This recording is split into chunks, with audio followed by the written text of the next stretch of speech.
In the automotive world, the BMW M5 is classic rock.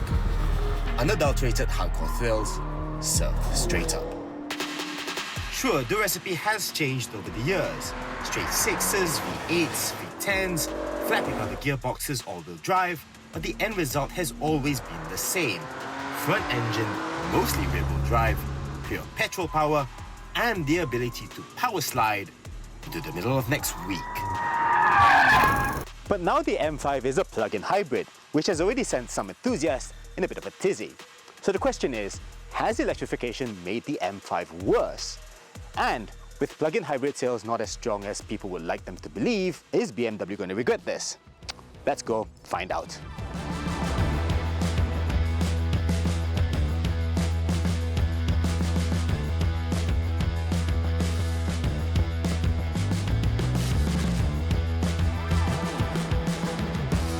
The new G90 M5 is only the 7th generation in the past 40 years, but it's definitely the most controversial.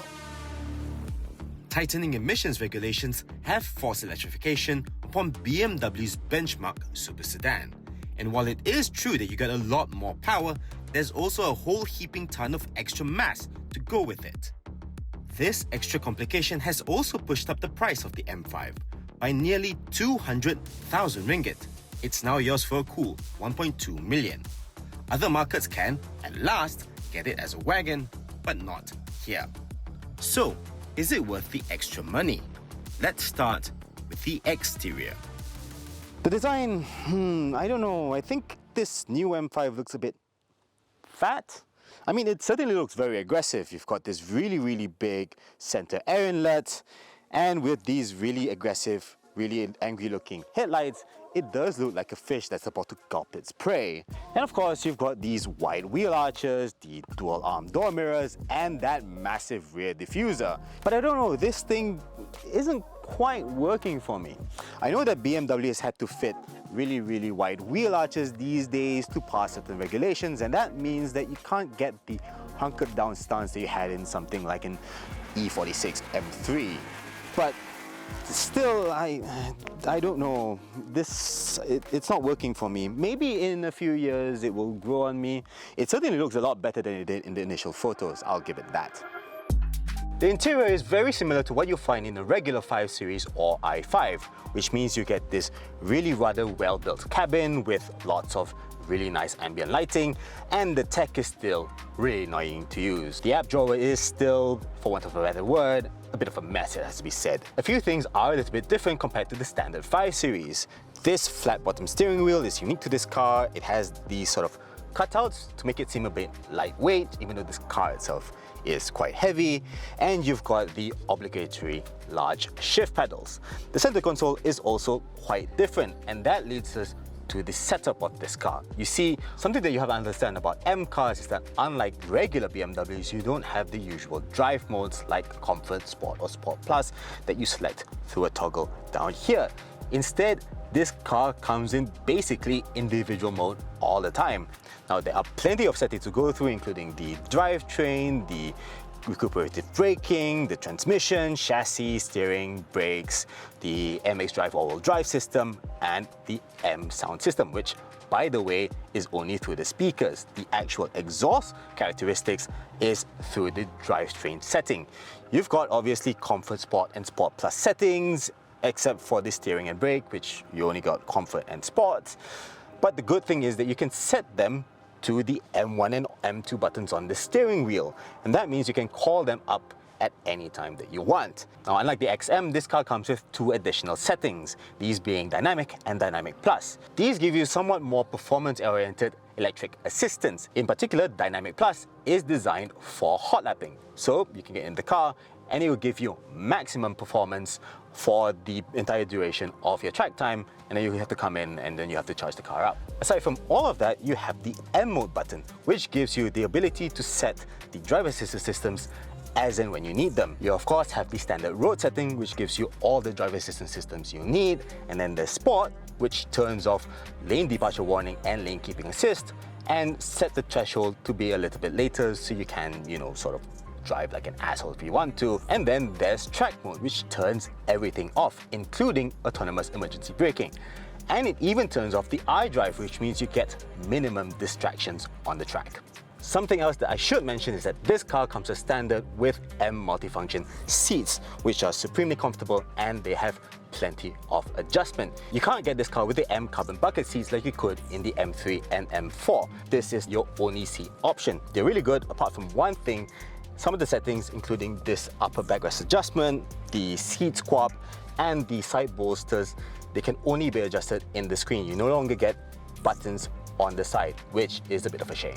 Under the bonnet, you still get a 4.4 litre twin turbocharged V8. However, it actually makes slightly less horsepower than before, 585 PS and 750 Nm of torque. Supplanting that, there's now an electric motor between the engine and the 8-speed ZF automatic transmission. That adds 197 PS and 280 Nm of torque. And altogether, this car makes 727 PS and 1000 Nm of torque. You've also got a 22 kWh lithium-ion battery at the back, and that gives you a total all-electric range of between 67 and 69 kilometers on the WLTP cycle. And yet, paradoxically, the M5 is able to get from 0 to 100 km per hour in just 3.5 seconds. Though we should point out that that's a tenth of a second slower than the outgoing M5, despite having over 100 more horsepower. Top speed is limited to 250 km per hour, or 305 km per hour with the M driver's package. We took this thing to the Autobahn and yep, it can definitely do that. Yes, you've heard about the weight. Around 2.5 tons. That's half a ton more than the old one. To keep that mass in check, the M5 gets adaptive dampers. No air suspension here, just regular steel springs, along with all-wheel drive with sport and rear drive settings and an active rear differential. All this is standard M5 stuff. But for the first time, there's rear wheel steering for added agility, and there's also lots and lots of added strengthening all throughout the car. Oh, and despite the weight, carbon ceramic brakes are still optional, which seems a bit stingy. So, is the new M5 still a proper M car? Let's find out on the road. So here we are on the road in the new BMW M5, and how is it? Well, rather than hooning it on the road, I thought we'd start in the city because this, let's be honest, is the main habitat of the M5. More than perhaps any other BMW M car, the M5 feels very civilized in stop-and-go traffic. Starting this car up is very different. You get no local emissions, and you also don't get the typical BMW M engine start sound. Instead, you just get a chime. Now, this might piss off some enthusiasts, but to me, this is actually quite refreshing. It's a less antisocial way of having a sports car. You get all of this performance without waking up your neighbors every time you go for a morning drive. Now, this being mostly an electric car, the M5 is a doddle to drive in city traffic. It's smooth and quiet, and despite this motor making only 197 PS, the instant torque means it's plenty fast enough to keep up with stop-and-go traffic. The car also starts out by default with the M sounds switched on, and that gives you some fake engine noise piped in through the speakers. It doesn't actually sound all that bad, and because all of the electric power is routed through the transmission, you can even hear the noise rise and fall as it switches gears. But of course, if you don't like that sound, you can simply go into the setup menu and turn off M sounds, and the car will just drive electrically with no sounds at all. Go a little bit faster and the engine engages, and that's where BMW has to be applauded here. This is one area where BMW M's previous plug-in hybrid model, the XM, used to struggle. In that car, it always felt like the electric motor was running out of power before the petrol engine finally kicked in, and as a result, it often felt disjointed. Here, you still feel a little bit of resistance before the engine kicks in, but it's much smoother. You don't feel the car running out of puff when you're accelerating, and then you have to wait for the engine to kick in. It's much faster. Right, enough dawdling around. The roads have opened up, so let's go into setup, put the engine into Sport Plus mode, and away we go! Say anything you want about the weight of this thing, this car is fast. It may be a tiny bit slower from 0 to 100, but this M5 still picks up speed like nothing this side of an actual supercar. Pin the throttle for more than a few seconds and you're going to jail. The engine also sounds really good. It sounds like a motorsport engine. I know a lot of it is piped in through the speakers, but it is effective. And at a time when everything is going electric these days, this sort of characterful engine is still cause for celebration. The transmission I'm not quite so fond of. It's an 8-speed ZF automatic transmission, and for a performance gearbox, it's not so great. It works well in most situations, but when you're really up on it, you really want a transmission that gives you snappy shifts, and this doesn't quite give you that. You can choose from 3 different drive logic settings, but that only changes the ferocity of the shifts, not the speed. And at its most aggressive, the changes are neck-snappingly jerky. Honestly, you're better off just sticking to comfort or sport rather than sport plus, and just live with the slightly less aggressive shifts. BMW says the real benefit of the electrified powertrain is in in-gear acceleration. This car will get from 80 to 120 kilometers per hour, like that, in just 2.9 seconds, which is faster than the F90 M5 CS. So what about the handling? You know, the thing that people are worried most of all about this car. But on the public highway, this car doesn't feel all that heavy at all. I mean, it's definitely not a light car. You do still feel the heft, and this car definitely does not feel like a Lotus Elise or even a Porsche 911 on the road. But neither does it feel like it weighs nearly 2.5 tons. Click into a bend and the car feels quite agile, and because of all the strengthening, this car feels very solid and moves as one. This is quite a precise car to drive despite all the weight.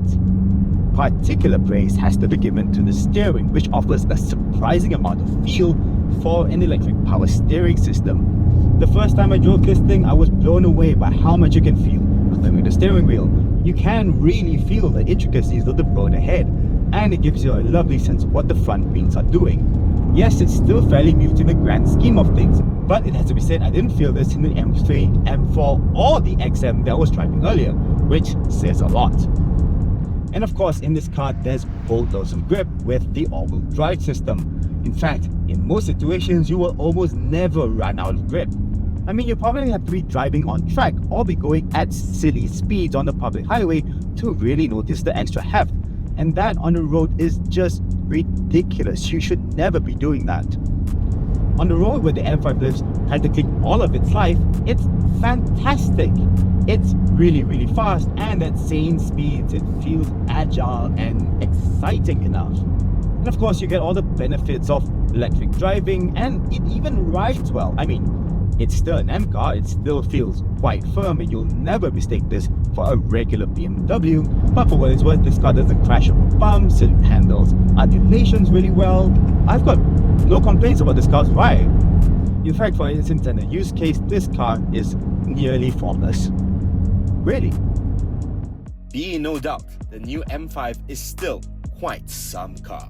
It may be too big and too heavy now, but show it a good road and it will still give you a hell of a good time. It's like an aging rock band that, in their 60s, still know how to play the classics the way only they can. We're just glad it's still here. Best of all, it manages to survive while maintaining a characterful V8, unlike the also plug-in hybrid Mercedes-AMG C63, which will hopefully help sales. At the very least, it's helped the M5 keep some of its soul. I have to say, this new M5 is not what I feared. This car still feels fast, it still feels poised and focused, and you still get a little bit of that motorsport feel. I mean, the weight is going to show itself somewhere, whether it's on the track or a technical piece of road. But you really have to be going at silly speeds to feel it. And if you're looking for that last bit of precision and edge, there are other M cars for that, like the incredible M3 and M4. In the vast majority of situations, the M5 is really rather good. And as a daily driver, this car is quieter and easier to live with because of the electric motor. It's really the best of both worlds. You have to try it for yourself.